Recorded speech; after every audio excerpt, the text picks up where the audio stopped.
Brian Markowitz and Keith Haney, the guy who takes a lot of good-natured ribbing from Donald Long, comes up in his 2016 Camaro with 948 cubic inches of monstrous nitrous engine in the front of it, rear and Morrison power plant. I forget his name. Oh, that's right. Brian just announced it. But Brian Markowitz will be coming on the left-hand side to Largo, Florida, 69 Camaro. But here we go. Enigma. And the right-hand side, here comes Markowitz. The Markowitz making his, he put the car together, got this thing ready to rock and roll, and he wanted to be a competitor right here in the Radio versus the World category. $50,000 to win right here. Proline power plant on the left-hand side, but a lot of people know Keith Haney. He's too short to see over the wheel. He's actually got the booster seat on board. So we're going to see if he can lay down a number here. Brandon Square, Brandon Schweitzer Dynamics out there, and Brandon Pass is doing the tuning.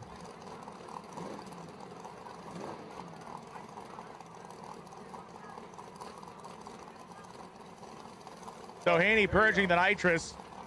The Larry Jeffers built chassis in this car, built really to compete at this event, some other of the Highline Radial events across the country. Moments of brilliance out of this car, but it's not really come together the way Haney wants it to at any one particular race. He's not found it in the winner's circle yet, is what I'm trying to say, but the car certainly has all the parts and pieces to get there. Markowitz, a long history in the sport. Not really long history in this car, though, so we'll find out what he's able to put down the racetrack his first shot through. Stage comes on board here. About 5 stages of nitrous on the right-hand side. Is he going to go in first?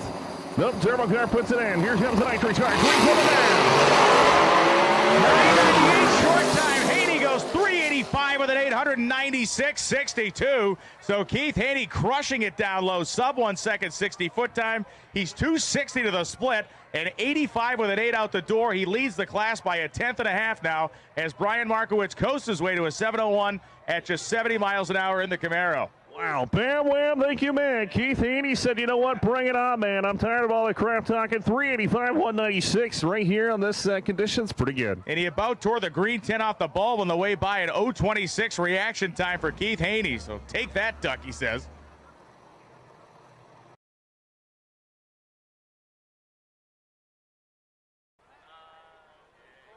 Oh, here he comes, the man who was the #1 qualifier up until about 3 minutes ago. Keith Haney will line up against Mark Mickey.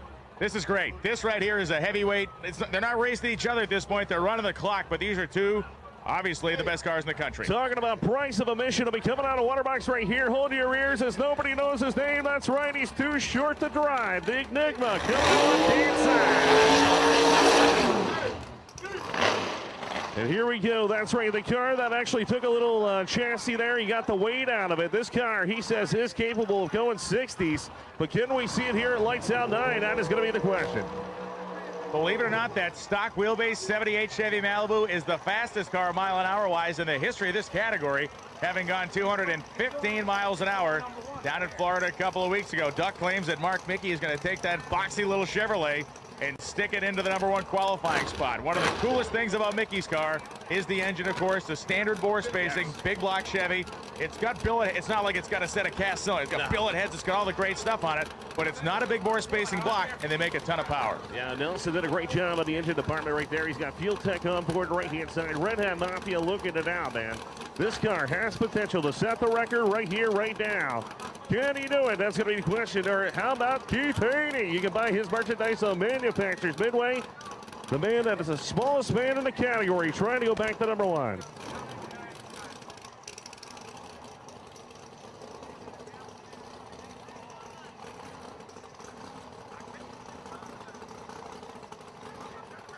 So race fans, this is it, man. Worth the price of admission. Coming to the start line right now. Two of the baddest in the world right here at Lights Out 9.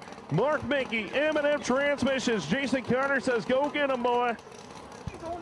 Keith Haney, left-hand side of racetrack, the Oklahoma man. Potential here, if they both get a hold of it, potential for the quickest side-by-side run in the history of drag radial racing.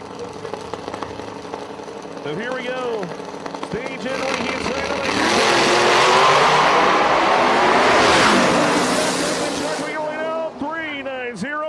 But Mickey goes 385 at 205, 102, 60 foot coming out there. Mark Mickey goes #2 and actually bumps down Keith Haney to #3. That's right. Yeah, Mickey sneaks around him. It looked like they really walked that thing off the starting line pretty gingerly and then put the power to it. 205-mile-an-hour top-end speed. He's only the second car to go over 200 so far in qualifying. 211's a top speed.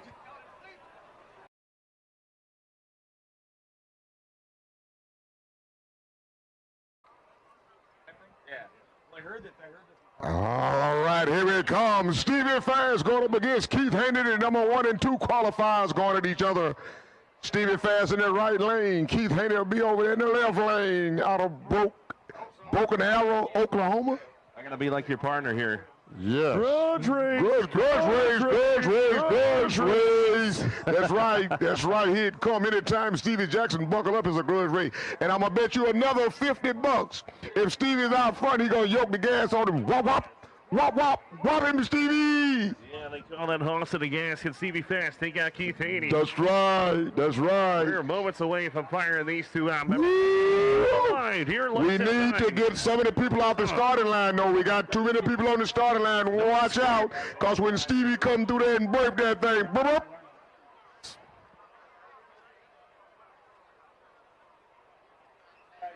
Yeah, I think I got to go. Oh, here we go. All right. Take it over, Brian. You and Lee Sebring. You forgot my name. Yeah, JR. All right, so hold your ears. The one, the only, the world famous Stevie Fast Jackson gonna come to life side by side. Lighten them up, baby. Let's do this. Final qualifying session. Quite literally the whole entire drag strip. The whole entire drag strip is on their feet. Every person in this place is on their feet to watch this. Look at everybody standing up out there to try to figure out who's going to win the big grudge race. Look at the people on the starting line. Oh, yes. This is worth the price of admission right here. This one race is worth the price of admission. So Jackson backing up the Shadow 2.0 with its Strange Engineering sponsorship on the doors and the Enigma. Coming back with Keith Haney tucked up close to the steering wheel. Here as he always is. Man, these are two of the biggest trash talkers alive going at it. Keith Haney, the left-hand side, Stevie Fast to the right-hand side. Nobody knows his name. He's got the big seat inside because he said he's taking out Stevie Fast right here. Remember, Haney wanted the back tire when they started going back and forth about all right, here we go. My stuff's never been as quick as yours. Give me an advantage. And Stevie said, I'm not going to give you an advantage. And Haney finally relented. Last night, this whole thing came about. The two of them were betting each other on quarter flips, and one of them lost his backside to the other, so they're trying to race for the money back. They got side bets going on the reaction time advantage. Side bets going on who makes it to each and every cone or block down the drag strip first. Stevie Fast with the gap. Stevie Fast with the gap. There you go, the little nitrous purge. Coming on the left-hand side, you got multiple stages, 5 stages to be exact. The rear horse of power, left-hand side of racetrack. And the Brian Anderson Heavy, Stevie Fast puts the pre-stage on. Is there going to be any games as they put them in the beams right here? And lights out, nine, Stevie's in. Here comes Haney and left-hand side.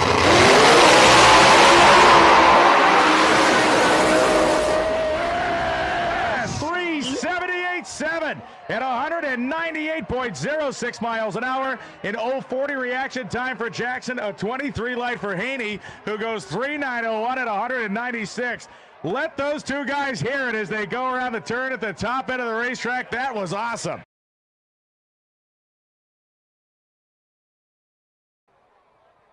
.600 cubic inches of turbo engine for Jeff Shaver, Chevrolet style engine, and Keith Haney relying on 948 cubic inches of nitrous willing rear Morrison power in the front of that Larry Jeffers Race Cars built Camaro. All right, it is time. PTC Radial versus the World. Brought to you by Diamond Pistons. Let's do this. First round action, $50,000 up for grabs.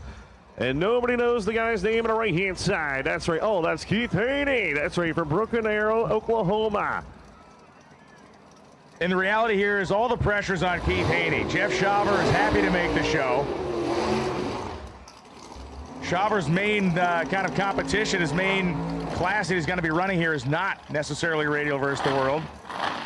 But the fact that he's in here is just some gravy being able to run in front of a packed drag strip on a Saturday night here in Valdosta, Georgia. Keith Haney, by all accounts, needs to win this round, is expected to win this round, and really can only do stuff to not win this round. Get out there and not screw it up's the name of the game. Lee, I'd argue that it's tougher, to me, in my mind anyway, and it always seems to play on the sport this way, it's tougher to take a car like Keith Haney's and tame it down to make sure you know it's going to go down the racetrack than it is for a guy like Jeff Sharman to maybe lean on it a little harder and go a little faster. I mean, without a doubt. But, I mean, Haney's got Brandon Schweitzer right there. He's got Brandon Pez. They call it Brandon Square Tuning. Rear Morrison horsepower. He's made it down every single pass down this drag strip, so you know he's just going to have the same exact tune-up in it, I think, just for the victory.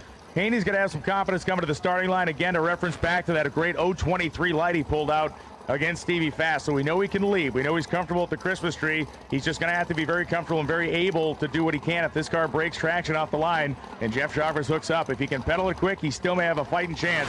Oh, Schaffers double bowled him. All right. Wow. Getting off to a flying start. Blind games are playing. Here we go.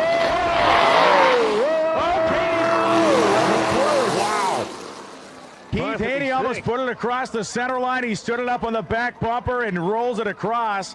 I don't believe he crossed the center line. Holy smoke. Unbelievable right there. Who says the track's not hooking now, baby? That's right. Keith Haney was going for a flight.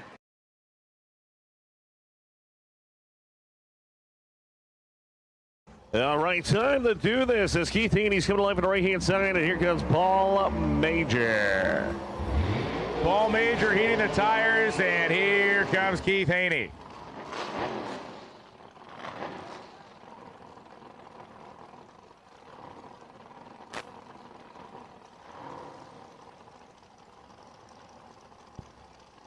Both cars back in their way to the starting line. Turbochargers or nitrous oxide. Paul Major, Fort Blanca, New York, the 2001 Corvette, the 526 cubic inch turbocharged Hemi, and Keith Haney, 948 cubic inches of rear and Morrison mountain motor with a load of nitrous oxide coursing through its veins. You can see the purge happening there for Haney in the starting line.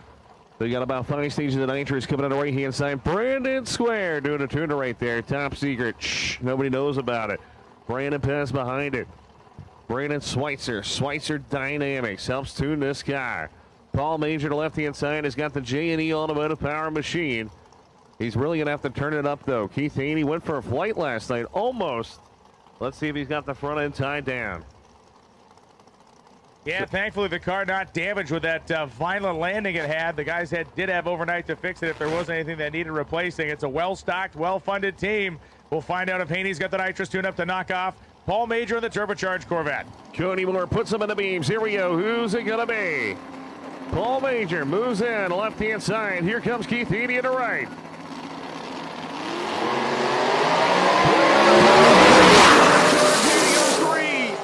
386 and 196 for the victory. Major goes into 3-second zone for the first time in the weekend, but not enough as he goes 396 at 204. Yeah, Paul's best week run by a bunch down that 396. You saw the 204-mile-an-hour speed, and you saw Major starting to pull on Haney. Unfortunately for Paul Major, it's only a 660-foot drag race, and Keith Haney, by about 2 car lengths, takes the win light at the finish line.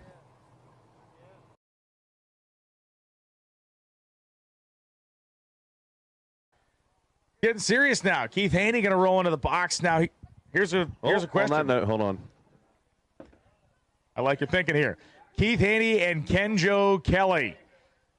Haney has roared off a string of runs in the mid-380s here. Kenjo Kelly is on a first-time basis here on Radial's made his first 3-second pass just the last round down in the low 90s. We'll find out if those guys can stand on Kenjo's car and get it back down in the 80s. In theory, to be competitive where Haney has lived the entire weekend. Yeah, it'd be absolutely crazy, man. You know his name. Everybody knows his name, Keith Haney. Can you imagine if Keith Haney could take home $50,000 out of Duck's pocket?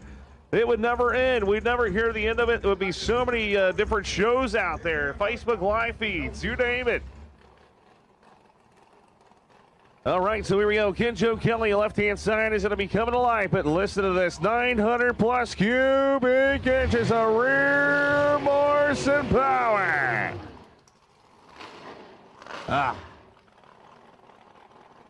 Kenjo Kelly rolls through the water box, comes to a complete stop, and now begins to heat the tires. Happy birthday, Michael Koss. This Kenjo Kelly making his debut right here in Radio versus the World. And man, I think he's letting everybody know that he's there. He's in the quarterfinals. Can he make it to the semis? This is a I don't know what Kenjo Kelly's expectations were coming into this weekend.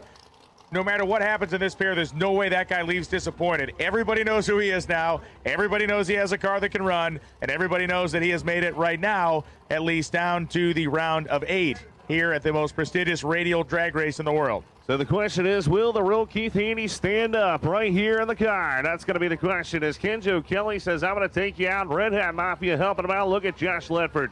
Lefford over there with his half backwards saying, bring it on, Sasquatch, baby. Think of the brain power in the starting line right now. You got all those Pro Line guys stacked up over there. Then you got Brandon Pez and Brandon Schweitzer on the side of the racetrack behind Keith Haney.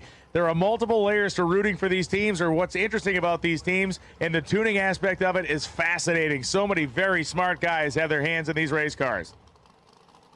Swear, doing the tune over there. Brandon Pez, Brandon Schweitzer on the right-hand side of the racetrack. When you put those two together, it can be unstoppable when it comes to nitrous racing. Kenjo Kelly on the left-hand side. Can the turbo car make the boost to put Haney on the trailer? The first 60 feet, maybe the first 20 feet of this drag race will absolutely tell the entire tale. They're both pre-staged. Kenjo's in. Here comes Keith Haney. Graham, look at the candles on the right-hand side. Up in charge. It's going to be Keith. Wow. 80, 381 at 198, 986, 60 foot, 048 on the tree. The real Keith Haney stood up.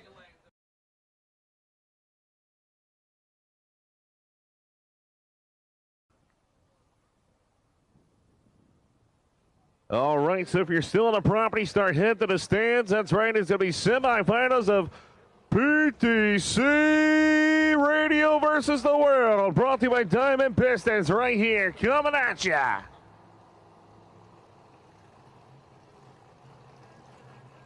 So nobody knows his name, Keith Haney. That's right, going to come out the right-hand side. 948 cubic inches of rear Marsa power, but hold your ears. Here comes Low Black Betty.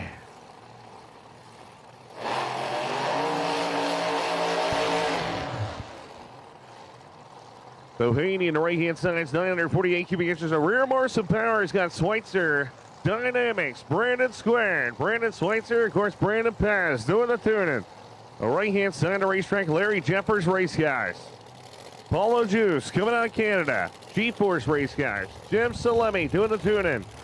John Salemi, I'm sure, is watching on in California, and Melody's watching on from Canada. Something that we talked about earlier in the week was the fact that Paulo Juice has been in the high 370s with this car just in the last couple of weeks. If Jim Salemi can dial up a tune-up in that zone, if we look at the history of this weekend, they'll probably go to the final round. Keith Haney's car has been a very consistent 383 to 385 car, and I'm sure Jim Salemi knows all about that.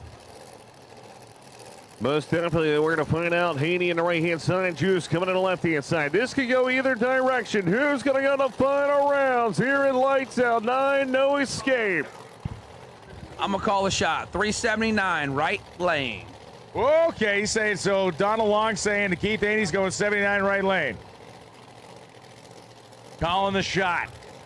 Paulo Juice is pre-staged. Keith Haney's pre-staged.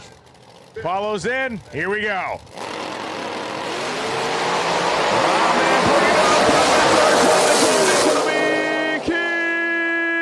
Keith Haney, maybe 379 at 198. 017 on the tree. Paulo is 048, 378 to 198. Unbelievable. Incredible. Keith Haney wins it on a hole shot. That 017 light, we talked about it last round. Keith Haney is locked in on the Christmas tree. He has so much confidence in the race car. He is killing the Christmas tree. Paulo Juice is 048 in the tree, runs one of his quickest runs in his history, 378.7, 198, and he has to watch Keith Haney pass about a car length ahead of him. That is incredible.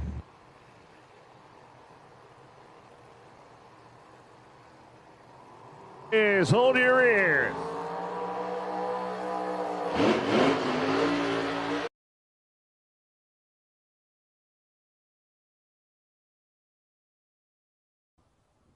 PTC Radio versus versus the world. Florida round coming at you, presented by Diamond Pistons.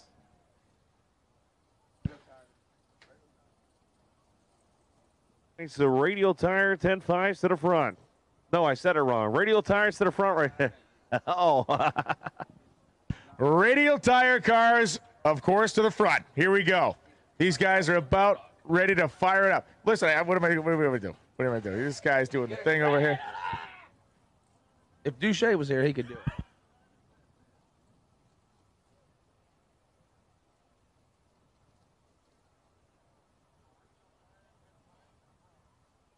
Who do you got? Do you got Stevie Jackson? Do you got Keith Haney? Everybody online. That's right. We got 13,000 plus joining back in at 12:13 in the morning. Mark Savage drops some, or sprays some fuel into the top of the ejector. Stevie Fast hits the button and the blown Hemi is lit and ready to roll. The Shadow 2.0 trying to do a job that the original car couldn't here at South Georgia Motorsports Park. And will this finally be the moment for the Enigma to shine, the Larry Jeffers build machine that was created not to be a Pro Mod and a radial car. It was built to do this and this only. The two of the most talked about guys coming into this race. Keith Haney, who I never thought would make the final round, is actually there. He has proven that he deserves to be there, and he's got Stevie Fast Jackson that said, no way that Haney can take him out. None of these rounds have been won on either side of the racetrack by a fluke. Like you just mentioned, Lee, each guy earned his way to this spot. They didn't get there by spinning the tires and pedaling 90 times. They've made solid hits down the racetrack. It does not get much better than this. The fact that it's played out this way with these two guys, you couldn't have scripted it any better. If you're on the property, get on your feet. That's right. I don't care how tired you are. You need to get on your feet. It's $50,000 up for grabs at Radio versus the World. Right here, lights out 9, no escape. The only major question remains, if Keith Haney turns on a win light, what will Duck name his new pet moose as he moves to Canada? All righty then. Me and Marty Moose are going to be doing a lot of hanging out. Jackson wings the motor a little bit there to keep it cleaned out as his crew guys bring him in. Big Phil Schuler standing behind the race car with the radio in his ears. I don't know how you can see him, but we have 5 crew members per car, and then we got Phil Schuler, so that's 6 and 5, that's 11. 11 people watching excitedly from the starting line. Brandon Square doing a 2-11 on the left-hand side of the racetrack. Here we go. Who do you got? Final round. Radio versus the World. Jackson's in. Haney's in.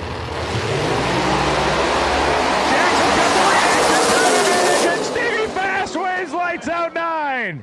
Wow, Stevie Jackson 374 at 199. Haney was 377 at 199. Jackson gets him on the tree, gets him 60 foot, gets him 330, and gets him 8th mile, baby. Jackson, that is called a gap band right there. Cancel the order for the mail order moose. Duck is staying in the USA. The mail order moose has got to go. What a final round there as Keith Haney, the best run he has ever made in that car, 377.0 at 199.5 miles an hour. But Steve Jackson was the one who rose highest to the occasion on the starting line. 0:27, 9:57 short time. I don't know what the quickest short time in the history of radial drag racing is, but 9:57 is very, very stout. Awesome right here, but here we go. Battle of the Arts Machines. Got to go move on. Outlaw 632 is Ken Cortuccio.